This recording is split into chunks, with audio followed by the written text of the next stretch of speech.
Welcome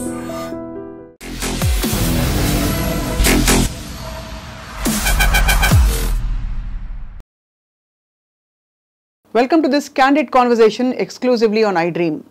ఈ దుర్యోధన దుశ్శాసన దుర్వినీత లోకంలో రక్తాశ్రులు చిందిస్తూ మాట్లాడుతున్నాం శోకంతో. నిర్భయ ఘటన జరిగి కొన్నేళ్ళు అయిపోయింది. ఆ తర్వాత చట్టాలు కూడా వచ్చాయి. కానీ నిర్భయ ఘటన క్రూరంగా ఉందని చెప్పి దేశమంతా వాపోయింది.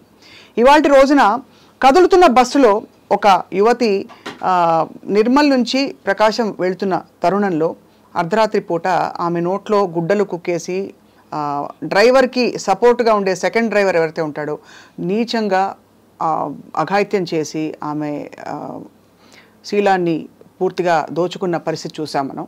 ఏమనాలో కూడా తెలియని పరిస్థితుల్లో ఇవాళ చర్చను పెట్టాం. అంటే పబ్లిక్ సేఫ్టీకి కూడా మనం నోచుకోలేకపోతున్నాం అన్న కఠోరమైన వాస్తవం మనకి చెంపచెళ్ళు అనిపిస్తోంది.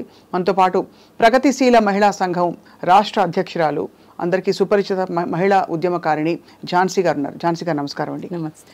చాలా డిస్టర్బింగ్గా ఉందండి. కానీ ఇప్పుడు ఫ్రాంక్గా చెప్పాలంటే ఇదేదో లెక్కలు ఈ వారం ఒక 4 జరిగే ఇలాంటి సంఘటనలు అని చెప్పుకునే దుస్థితికి మనం చేరుకున్నాం. ఏం జరుగుతుంది అసలు? ఈ సంఘటనలో ఏం జరిగిందంటారు? ఎక్కడ పొరపాటు జరిగింది? జనరల్గా మహిళలు బయటికి రావాలి అంటేనే భయపడేలాంటి సంఘటనే ఇది. ఒక 12 సంవత్సరాల క్రితం నిర్భయ సంఘటన జరిగితే, నిర్భయ సంఘటన జరిగినప్పుడు జనమంతా కూడా గగ్గోలు పెట్టి ఇదేంటి ఒక పబ్లిక్ ప్లేస్లో కూడా స్త్రీకి సేఫ్టీ లేకుండా పోతుంది ఏంటి అనేటువంటి ఒక దానిపైన ఆందోళన చెందాము. దానిపైన ఒక కమిటీని వేశారు. కమిటీని వేసిన తర్వాత ఒక నిర్భయ చట్టం తీసుకొచ్చారు. నిర్భయ చట్టం తీసుకొచ్చిన తర్వాత అమలు జరుగుతున్నటువంటి తీరు ఇదంతా కూడా మేము మధ్యలో ప్రగతిశీల మహిళా సంఘాలుగా అనేక మంది ఆందోళన చెందుతున్నటువంటి పరిస్థితి ఉంది.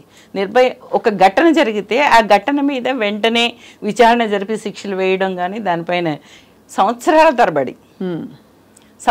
తరబడి చేసేటువంటి ఒక ప్రక్రియలాగా ఇది కొనసాగుతుంది.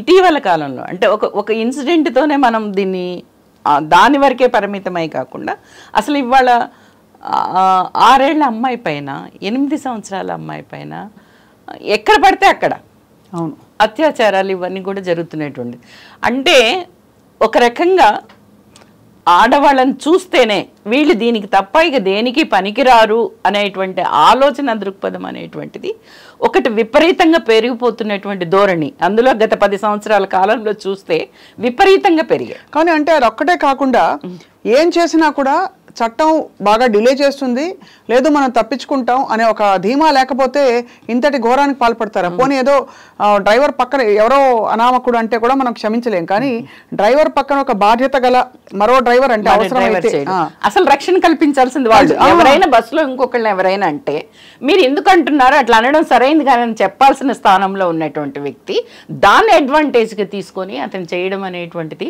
చాలా ఘోరమైనటువంటి విషయం. ముందు ఇలాంటి వాళ్ళని సెలెక్ట్ చేసుకోవటం కూడా, ఇప్పుడు డ్రైవర్లుగా ఉన్నారు చాలా దూర ప్రాంతం, ఇప్పుడు నిర్మల్ నుంచి ప్రకాశం అంటే కనీసం ఒక 12 గంటల సమయం అయినా పడుతుంది. ఈ 12 గంటల సమయంలో వీళ్ళ యాటిట్యూడ్ ఎట్లా ఉంటది అనేటువంటి అబ్జర్వేషన్ కూడా కానీ ఆ సంస్థలకు లేదు. ఆ తీరిక ఎట్లా వస్తుంది ఝాన్సీ గారు? లేదు. ఇప్పుడు మొన్న ఇక్కడ మనకి హైదరాబాద్ దగ్గర 4 ఏళ్ల పిల్లని బాత్రూంలోకి వెళ్ళి అఘాయిత్యం చేసిన సంఘటన బయటపడింది. వాళ్ళ పరిస్థితి ఏమైంది? ఏం న్యాయం జరిగింది వాడికి అసలు? అంటే రేపు అలాగే ఇలాంటి సంఘటనలు వేధింపులు అన్నవి షరామామూలు అయిపోయాయి, సర్వసాధారణంగా మనం. ఆ సంఘటనలో ఏమైంది? ఇప్పుడు నిన్న జరిగిన ఈ సంఘటన, వాడిని ఇలా చేసాం అలా చేసాం అతన్ని పట్టుకుని ఈ శిక్ష పడుతుంది అని ఇలా ప్రూవ్ అయింది అని ఒక సీరియస్నెస్ లేదు వాతావరణం. అయితే వీటికి భౌతిక పునాదిని కూడా మనం చూడాలి. రాజకీయమైనటువంటి పరిస్థితులు, ఆర్థిక పరిస్థితులు, సామాజిక పరిస్థితులు.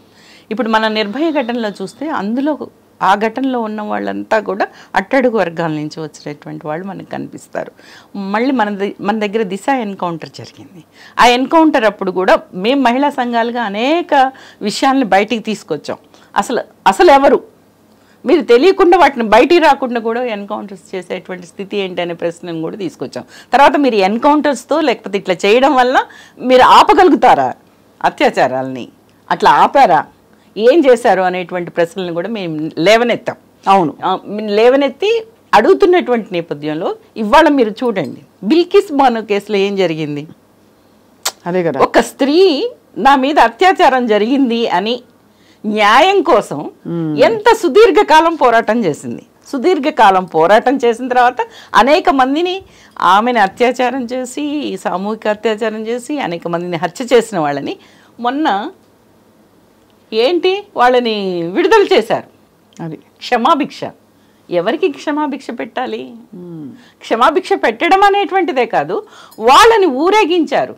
వెనకటి రోజుల్లో జైలుకి వెళ్ళొస్తే స్వతంత్ర సమరయోధుల్ని ఇలాంటి వాళ్ళని ఊరేగించేవాళ్ళు, సన్మానాలు చేసేవాళ్ళు. కానీ వీళ్ళకి చేశారు సన్మానాలు.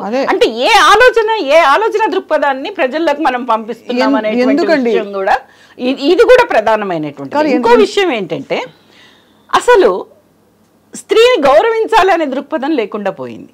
ఫస్ట్ గతంలో అనేక సంఘటనలు, ఎప్పుడు అనాది నుంచి ఒక ఆదిమ సమాజంలో స్త్రీ ఆధిపత్యం ఉన్నప్పుడు ఏమో కానీ అప్పటి నుంచి ఇప్పటి వరకు కూడా స్త్రీలని ఒక మనిషిగా అంటే ఆలోచన అనేటువంటిదే సమాజంలో లేకుండా పోయిన స్థితి నుంచి గత 50 సంవత్సరాలుగా అనేక ఉద్యమాల ఫలితంగా స్త్రీని కొట్టడం నేరం, కుటుంబ హింస చేయడం నేరం, లైంగిక వేధింపులు చేయడం నేరం, ఇలాంటి అనేక చట్టాలు భారతదేశానికి స్వతంత్రం వచ్చిన 77 సంవత్సరాల్లో అనేక చట్టాలని రాజ్యాంగబద్ధంగా తీసుకొచ్చాం.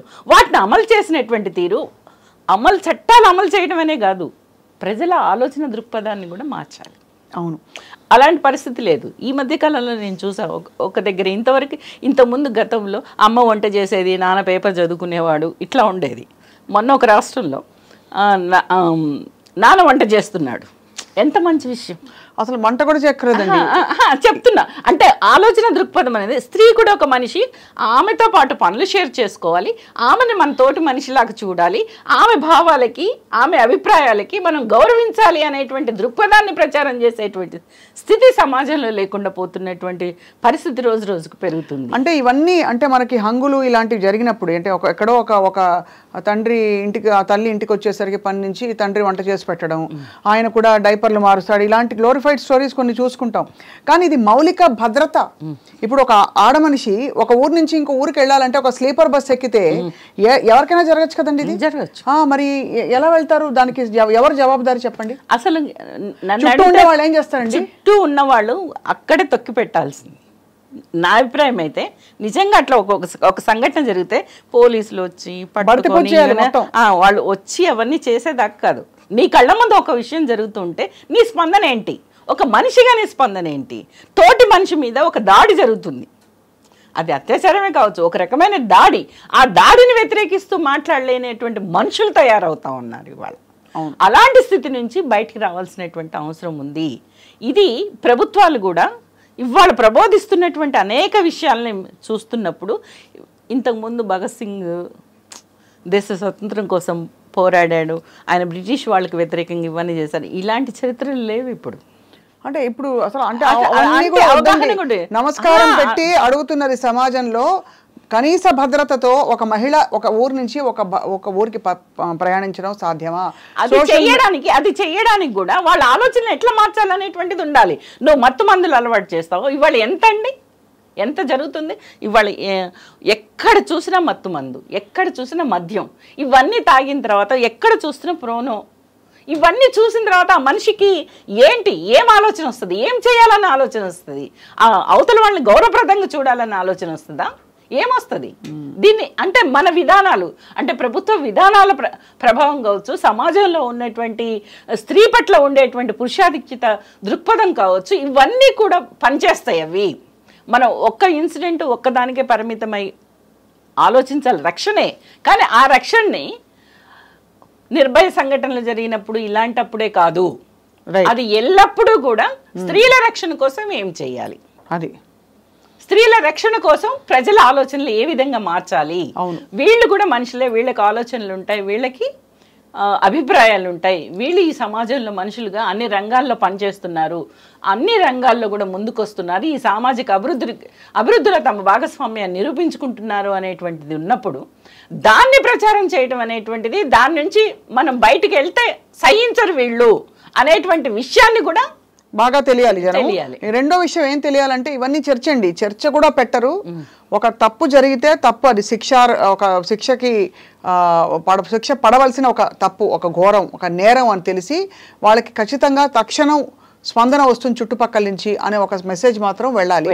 అది వెళ్ళట్లేదు. నిజంగా ఎంత ఘోరం అండి. ఒక మహిళ అక్కడి నుంచి బయలుదేరి ఇక్కడ దిగేసరికి ఇంతటి దారుణం జరిగిపోయింది. తన మనసులో తన మెదడులో అయిన గాయం తను ఎంతమంది వచ్చి ఓదార్పు చేసినా కూడా ఇది ఎప్పటికి మారుతుందండి? మానడం కష్టము. అందులో మేము మహిళా సంఘాలుగా ఇవి విపరీతంగా కొనసాగుతున్నాయి. అత్యాచారాలు చిన్నపిల్లల నుంచి పెద్దల వరకు ఇవన్నీ విపరీతంగా కొనసాగుతున్నటువంటి నేపథ్యంలో ప్రభుత్వాల వైఫల్యంతో పాటు సామాజిక బాధ్యత, ప్రతి మనిషికి కూడా ఒక సామాజిక బాధ్యత అంటూ ఉంటుంది. ఈ సామాజిక బాధ్యతని అలవర్చుకోవాల్సినటువంటి అవసరం ఉంది. ఈ సామాజిక బాధ్యతతో చూడాల్సినటువంటి అవసరం ఉంది. ఆ సామాజిక బాధ్యతతోనే ఇట్లాంటి సంఘటనలప్పుడు స్పందించాల్సినటువంటి అవసరం ఉంది. స్త్రీలు అట్లా గురైనటువంటి స్త్రీలను కూడా హక్కును చేర్చుకొని వాళ్ళని అభివృద్ధి పరిచే వైపు, వాళ్ళు నిలదొక్కుని నిలబడే వైపు, వాళ్ళు కూడా ఈ సమాజంలో వాళ్ళ జీవితాన్ని కొనసాగించేలాగా చూడాల్సినటువంటి బాధ్యత ప్రభుత్వాలది, ప్రజలది. ఇప్పుడు ఈ జరిగిన సంఘటనలో ఝాన్సీ గారు తక్షణం ఏమి జరిగి ఉండవలసింది, ఇప్పుడు తర్వాత చట్టపరంగా ఏం జరగాలని మీరు కోరుకుంటున్నారు? తక్షణం అసలు అయితే ఆ ప్రజలు స్పందించి తొక్కి పెట్టాల్సింది వాడిని అక్కడే, నా అభిప్రాయం అయితే. ఎందుకు కళ్ళ ఎదుట ఒకటి జరుగుతుంటే అంత నిరాసక్తిగా, లేకపోతే అది మనకు సంబంధం లేని విషయం. ఇవాళ అమ్మాయి మన బిడ్డ కాకపోవచ్చు, లేకపోతే మన చెల్లి కాకపోవచ్చు, రేపు మన బిడ్డ మన చెల్లి మనం లేకుండా ప్రయాణం చేస్తుంది కదా. అంతే కదా. మరి అలాంటి స్థితిలో అట్లా వదిలిపెట్టి ఉండాల్సినటువంటి ఒక మానసిక దౌర్బల్యం ఎందుకు మనం పెంచుకుంటున్నాము అనేటువంటిది కూడా మనుషుల్లో రావాల్సినటువంటి అవసరం ఉంది. అలాంటి ఆలోచన కలిగించాలి ప్రజలకు, ముందు అది రావాలి. అవును, అది వస్తే ప్రభుత్వాలు కూడా అనివార్యంగా అలాంటి సంఘటనలు జరగకుండా ఏం చేయాలి అనేటువంటి దాని వైపు అవి కూడా ప్రయాణిస్తాయి అనేటువంటిది మేము భావిస్తూ ఉన్నాం. నిజంగా ఇలాంటి సంఘటనలు జరిగినప్పుడల్లా నిజం ఒక మానసిక వేదనే. ఒక స్త్రీ తన జీవితాన్ని కోల్పోతుంది. అవును, తన జీవితం అంటే ఇంకా జీవితాన్ని కోల్పోయిన తర్వాత ఏంటి అనేటువంటిది కూడా అట్లా ఉన్నటువంటి స్థితిలో, అదే సందర్భంలో ఒక మహిళా సంఘంగా మీరు అదే జీవితం అనుకోకండి అనేది కూడా చెప్తున్నాం. మీ తప్పు లేదు, మీ జీవితాన్ని కోల్పోవడంలో, లేకపోతే మీ మీద ఒక దాడి జరగడంలో మీ తప్పు లేదు. మీ తప్పు లేనప్పుడు మీరు ధైర్యంగా నిలబడండి, వాళ్ళకి శిక్షలు పడేలాగా చూడండి. ప్రభుత్వం వెంటనే, పోలీసులు వెంటనే ఎఫ్ఐఆర్ నమోదు చేసి, మీకు నిజంగా చూస్తే దిశ అప్పుడు పోయి తల్లిదండ్రులు చెప్తే వెంటనే ఎఫ్ఐఆర్ కూడా నమోదు చేయనటువంటి పరిస్థితి ముందు కనపడింది. ఆ తర్వాత కంగారుగా అది ఎన్కౌంటర్ చేసిన స్థితి కనపడింది. కానీ తక్షణం స్పందించి వాళ్ళని వెంటనే అరెస్ట్ చేసి వాళ్ళ మీద ఎట్లాంటి చర్యలు తీసుకోవాలో కఠినమైనటువంటి ఆ చట్టాల ఏవైతే ఉన్నాయో ఆ చట్టాలను వెంటనే అమలుపరిచేటువంటి పద్ధతుల్లో ఉండాలి. కానీ అట్లాంటి అమలుపరిచేటువంటి ఆలోచన ఈ ప్రభుత్వాలు కొన్ని సంఘటనలు చూస్తున్నప్పుడు, అవును, ఇవాళ సమాజంలో జరుగుతున్నటువంటి మహిళా మల్ల యోధుల విషయం ఉంది, లైంగిక వేధింపుల మీద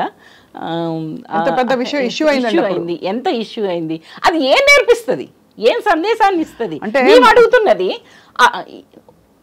ఒక ఎంపీ అంటే ఒక పార్లమెంట్ మెంబరు అట్లా చేస్తే కూడా అసలు నేను పార్లమెంట్ మెంబర్, నేను ఎట్లా ఉండాలనే సోయి కూడా లేకుండా వ్యవహరిస్తుంటే, కనీసం అధికారంలో ఉన్నటువంటి వాళ్ళు ఇలాంటి వాళ్ళని మనం సహించకూడదు. సరే వాళ్ళు చేయలేదు, ప్రజ్వల్ కూడా వాళ్ళు చేయలేదు, కానీ ఆందోళన చేశారుగా. ఆందోళన చేసిన తర్వాత కూడా వాళ్ళకి సరైనటువంటి న్యాయం జరిగినటువంటి పరిస్థితి ఇవాళ ఉన్నటువంటి రాజకీయ సామాజిక పరిస్థితులు కనిపిస్తున్నటువంటిది ఉంది. రైట్. దీనికి వ్యతిరేకంగా కూడా మహిళా సంఘాలు ఎప్పటికప్పుడు గొంతెత్తుతున్నాయి. ఈ మాత్రమైనా ఇవాళ మేము కూర్చొని మాట్లాడగలుగుతున్నామంటే ఎంతో కొంత సంఘటిత పోరాటాలు చేయడం మూలంగానే మేము మాట్లాడగలుగుతున్నాం. ఈ మేరకు చట్టాలైనా, లైంగిక వేధింపుల నిరోధక చట్టం కావచ్చు, ఇంకా నిర్భయ లాంటి చట్టాలు కావచ్చు, ఇవన్నీ కూడా, పని స్థలాల్లో లైంగిక వేధింపులు, ఇవన్నీ కూడా ఎంతో కొంత మేము మనకున్న రాజ్యాంగబద్ధంగా ఉన్నటువంటి హక్కుల్ని ఆసరాగా చేసుకొని చేసినటువంటి పోరాటాల ఫలితంగా మహిళలు సాధించారు. ఆ సాధించిన వాటిని అమలు చేయడంలో కూడా ప్రభుత్వాలు, అది అమలు చేయాల్సినటువంటి ఏజెన్సీస్ ఇవన్నీ కూడా నిర్లిప్తంగా వ్యవహరిస్తున్నారు. ఇలాంటి నిర్లిప్తతని బద్దలు కొట్టాల్సినటువంటి అవసరం ఉంది. ప్రభుత్వాలు వెంటనే ఇలాంటి ఘటనలు జరిగినప్పుడు స్పందించి, పైనుంచి కింది దాకా కూడా స్పందించి చర్యలు తీసుకోవాలనేటువంటిది మేము డిమాండ్ చేస్తూ ఉన్నాం. రైట్ ఝాన్సీ గారు, ఖచ్చితంగా ఇది మరొక వ్యవస్థలోని, సమాజంలోని డొల్లతనానికి మరొక నిదర్శనం, తార్కాణం ఇది. కాబట్టి ఖచ్చితంగా దీనికి సరైన స్పందన రావాలి ముందు. అంటే వారానికి 2-3 ఇలాంటి సంఘటనలు అలవాటు అయిపోయి మనం ఇంకా ఏం స్పందించాలో కూడా తెలియని పరిస్థితికి వెళ్ళిపోయాం. ఇందాక మొదలుపెట్టినప్పుడు మనం అనుకున్నట్టు నిజంగా తక్షణం చుట్టుపక్కల వాతావరణం స్పందిస్తే ముందు అసలు ఆ చైతన్యం వస్తుంది జనంలో. ఇప్పుడు మేము చూస్తున్నాం కొద్దిగా గొప్ప మహిళలు చైతన్యవంతంగా ఉన్న చోట ఒక చిన్న మాట అనడానికి కూడా సాహసించరు. దారిని వెళ్తుంటే కూడా బనాయిస్తూ ఉంటారు కదా, చూస్తాం మనం చాలా రోడ్లు. సాహసించరు, ఎందుకు చేస్తారు, మనం చేస్తే ఊరుకోరు వీళ్ళు అని ఒక మెసేజ్ ఇప్పుడు సోషల్ మీడియా ఉంది కదండి, సోషల్ మీడియాలో నోటికి వచ్చినట్టు వాగుతున్నారు. అవును, అది దరిద్రులు అందరూ నోటికి వచ్చిన వాగడం పోస్ట్ చేయడం. కానీ ఇప్పుడు సైబర్ సెక్యూరిటీ కూడా చాలా టైట్ అయిందండి. సైబర్ క్రైమ్ పోలీస్ స్టేషన్ నేరుగా చెప్పిన విషయం, వాళ్ళు సుమోటోగా ఎక్కడైతే మహిళల్ని కించపరుస్తూ డైరెక్ట్గా మాటలు అంటూ బూతులు తిడుతూ కానీ ఇంకో మరో విధంగా కానీ వేధిస్తే సుమోటోగా దిల్ టేక్ ఇట్ అప్ అని చెప్పారు. సో ఇది తప్పకుండా అట్లా పెద్ద పెద్ద వాళ్ళు యాక్టర్స్గా ఉన్న వాళ్ళు అనేక మంది అనేక సందర్భాల్లో మాట్లాడుతున్న మాటలే మీరు ఇట్లా మాట్లాడకూడదు. మీ మాటల ప్రభావం ప్రజల మీద ఏ విధంగా ఉంటుంది అనేటువంటి విషయాన్ని కూడా అప్పుడప్పుడు మహిళా సంఘాలుగా మేము వాళ్ళకి గుర్తు చేస్తున్నాం. అట్లాంటి చర్యలు కూడా తీసుకుని కేసులు నమోదు చేసినటువంటిది కూడా ఉంది. రైట్ ఝాన్సీ గారు, తప్పకుండా ఈ చర్చని కొనసాగిద్దాం రాబోయే రోజుల్లో. ప్రతి వారం జరుగుతున్న ఈ సంఘటనలు నిజంగా అంటే మరింతగా పెరుగుతున్న ఈ క్రైమ్స్ చాలా చాలా కలవర పెడుతున్నాయి. ఏదో సమయంలో మేలుకొనే సమాజమే దీని నుంచి బయటపడచ్చని చెప్పి భావిస్తూ thank you all for watching this candid conversation.